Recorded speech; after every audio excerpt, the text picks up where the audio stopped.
వాళ్ళు వాళ్ళ విధి నిర్వహణలో వాళ్ళు ఆ పని చేస్తున్నారు. పని చేయించేది ఎవరు? గవర్నమెంట్ ఏం చేయాలా? వాళ్ళు ఏమంటున్నారు మావోయిస్టులు? మేము చర్చలు జరపడానికి రెడీగా ఉన్నాం, మేము కాల్పుల విరమణ మేము పాటించడానికి రెడీగా ఉన్నాం, మాతో చర్చలు జరపండి అని అడుగుతున్నారు వాళ్ళు. ఈ చర్చలు జరపకుండా వేల కోట్ల రూపాయలు ఖర్చు పెట్టి ఆ గుట్టల చుట్టూ మొహరించి ఏం చేయగలుగుతారు? దీనివల్ల డబ్బులు ఖర్చు అవడం తప్ప.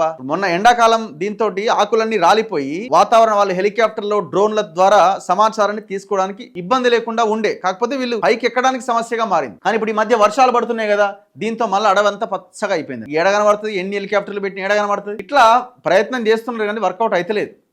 ఎందుకంటే అది చాలా శత్రు దుర్భేద్యమైన అడవులు, అవన్నీ కూడా పైకి వెళ్ళడానికి కష్టము. ఏమన్నా వీళ్ళు చేయగలిగితే కింద ఏమైనా కదలికలు కనిపిస్తే పైనుంచి ఏమైనా బాంబులు వేస్తే ఏమైనా వాళ్ళని చేయడానికి ఇబ్బంది అవుతుంది. అసలు అందులో ఉన్నారా వాళ్ళు? ఆల్రెడీ ఎక్కడో అక్కడ పరారైపోయారా, వెళ్ళిపోయారా? ఇది కూడా క్వశ్చన్ మార్క్. కానీ ఇది కోట్ల రూపాయల వ్యవహారం కదా ఖర్చు అయితే. ఇప్పుడు వాళ్ళు చర్చలు అంటున్నప్పుడు ఏమైనా అవకాశం ఇవ్వచ్చు కదా, ఇస్తే తప్ప